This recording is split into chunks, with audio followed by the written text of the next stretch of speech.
And if it's, like I said, if it's fear, you have to move forward in spite of the fear. You have to do it afraid. You know, I've heard people say that you have to move forward even though, this is something you're fearful of, because you're never going to overcome it until you overcome it. So you have to go through that to overcome it. Now, you're absolutely right. I just did something yesterday that I've been putting off for quite some time because I was just afraid of the outcome. And I just did it anyway. And, of course, for me, when there's something that I'm really afraid of doing, once I work up the nerve to do it, it's never as bad as I thought it was going to be. But much of the roadblocks and much of the things that I built them all up in my mind. And for women and men too who are listening to this, who are out there, how can you encourage them or to motivate them to even get to that step of actually doing it? Because I know that fear can be crippling. And also give us an example, because I think lots of times it's through our testimonies that help people to see, okay, if that person can do it, then maybe I can do this, because there are some awesome testimonies out there that make mine look really small in comparison to some of the things that people have been through. But to us, our experiences, our life, those things that we are stuck on, so to speak, are big to us. They seem insurmountable. Could you give us an example of a time when you were stuck on something and you had to do it with fear anyway? A good example would be with me starting my business. There are certain things that I had to do, certain people that I needed to connect to, certain projects that I had to set up. And because it was new territory for me, that it was fearful for me to do it because I didn't know the outcome. You don't know if it's going to work. You don't know if people are going to be accepting of it. If you don't know if people are going to get what it is that you're doing. And for me, you have to do it in order to see the outcome. Like you were saying, the outcome was totally different. And most times the outcome is totally different. But we have to go back to our mindset. And sometimes when we're in a place of fearfulness, we're speaking things in our mind also, I can't do it. We're thinking about all the bad things that's going to happen. We're thinking about all the people that's going to reject us, all the people that's not going to like what it is that we're doing. We're thinking about all the things that can go wrong when we should set our minds to think about all of the things that can go right with what it is that we're doing. So we have to get our minds focused on what it is that we're trying to accomplish and what the outcome that we want to see, not focus on the outcome that we want to see. Especially for me, dealing with the failure. When I, over the years dealing with the failure, that was my mindset. When I go in, when I get up this time, I'm going to fail. And because that was my mindset, I ended back up in that same position of failure because I didn't see myself being victorious. So even in the face of see yourself overcoming, you have to see yourself being victorious in what it is that you're doing. And even if you have to get someone to come alongside of you, someone that's going to encourage you, someone that's going to show you how to do something or just give you some words of encouragement, stick with those people instead of, because it's easy to find people, especially when you're fearful, especially when you're afraid. It's easy to find people that say it's not going to work and you shouldn't do it. I did it and it didn't work for me.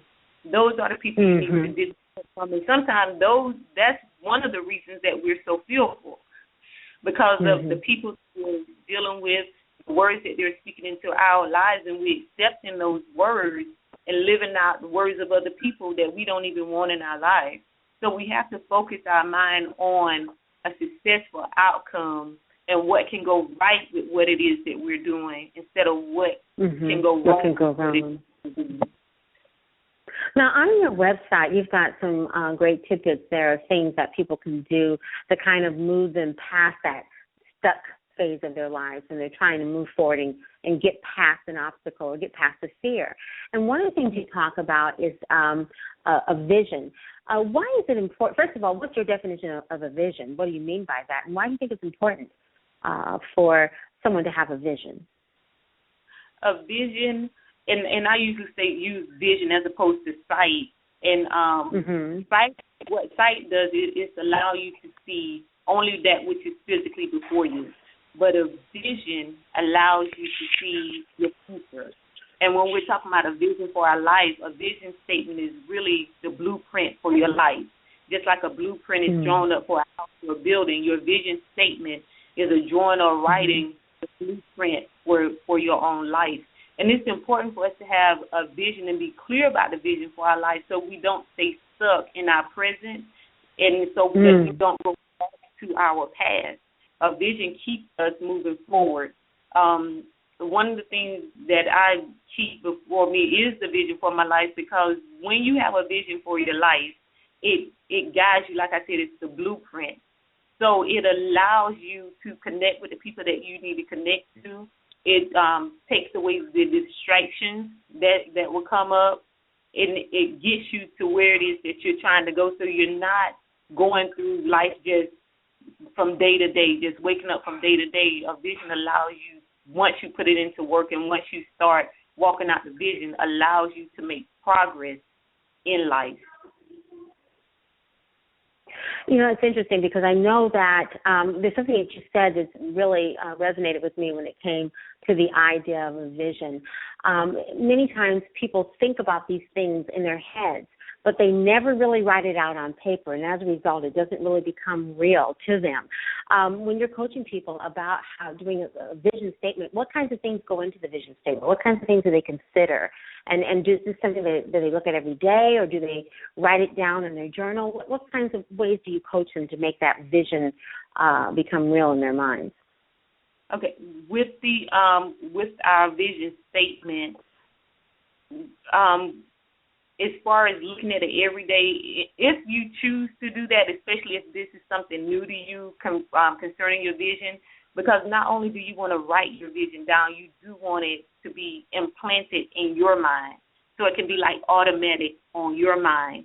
And when I'm dealing with my clients concerning the vision statement, we deal with 7 areas in our life, which is spiritual, mental, soul, body, family, relationships, business or career, and financial.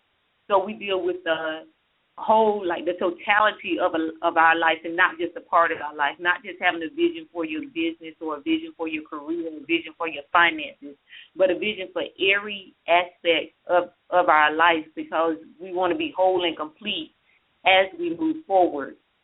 And you have to be in a place and think about what it is that you see for yourself, not just 1 or 2 years, but maybe 5, 10, 20 years down the road. And then for each section or each area of your life, you write down the vision for that part of your life. And you revisit your vision from time to time, because sometimes when we write our vision, as we go, you get clear about what it is that you're seeing for your life. So sometimes you may go back and add stuff. Sometimes you may go back and take things off the vision statement because you've accomplished that, or that's something that you covered at some point. So you do need times where you go back, and I would advise at least 3 months, like take every quarter in the year, and go back and just sit and be quiet about what it is that you have written down, to just revisit, to see where you are going in life, because that's what the vision statement is for, to let you know the direction that you should be going in. And when we see the vision, we already see what the end result is going to be, even though it may not look like that when we first start off, but you already see where it is, what direction you're heading in. That's interesting. I know exactly what you're talking about. Back in 2009, when I first started PraiseWorks, I started this thing that I do every quarter. I have things that I want to accomplish for the year, and then I break them down into quarters, and I have them on a poster board in my prayer room. And for me, I look at it every day, and it covers the major areas of my business and also things that I'm believing for in my life. I've learned over the years that is most impactful when you have maybe 5 key bullet points or whatever that you want to do for that first quarter, which is 3 months. Mm-hmm. But maybe overall, in terms of the whole year, you might have maybe, 15 things that you want to do. Or maybe you just have 10, but you break them down. And it's amazing how when you look at it every day and you go back at the end of the quarter or the end of the month or however you do it, how many things you actually have accomplished. And I want to encourage everyone, when it comes to being unstuck, I know for me, one of the things you want to do is when you begin to see yourself moving forward, but you're still kind of maybe, faltering as to whether or not you might get stuck again, is to congratulate yourself on the advancements that you have made, even if it's tiny baby steps. It doesn't matter about how far you've gone. It's just the fact that you are moving and that you're moving past whatever it is that has kept you stuck on feeling, the disappointment, the frustration, feeling like a failure, whatever it is. You want to make sure that you congratulate yourself. And many times how I congratulate myself is doing something that enters into the whole self-love and self-care, doing something kind to myself to remind myself that I am a good person, that I am working hard to make changes in my life that are important, and that I will be successful. When it comes to the people that you work with, how do you coach them to feel good about themselves during this process of getting unstuck? Because it can be painful. Any kind of self-work sometimes is not always, it's not a fun thing. So what do you do to encourage them and to keep them on track? One of the things that I do when we're setting the goals, within setting the goals, there has to be a section where you celebrate yourself. So my question is, when you reach this goal, how is it that you're going to celebrate yourself? What is it that you're going to do for yourself? Whether it's something as small as buying yourself a piece of candy or going to a movie, taking yourself out to dinner, because you have to realize, even though this is your goal and you've accomplished it, you can still celebrate you for getting through the process of what you had to come through to accomplish that goal. So you do, like you say, you do have to celebrate yourself, and also speak well of yourself, not waiting for other people to speak well of you, but you have to start speaking well of yourself, giving yourself positive affirmations. And when you do something and you know you did a good job, and you know that's something that you've had to overcome and it was hard for you, giving yourself a pat on the back, congratulating yourself, telling yourself that you've done a good job. Because sometimes some people, and it can be, some people say they're humble, but even in your humility, you still can give yourself some type of praise or acknowledge to yourself that you're doing good.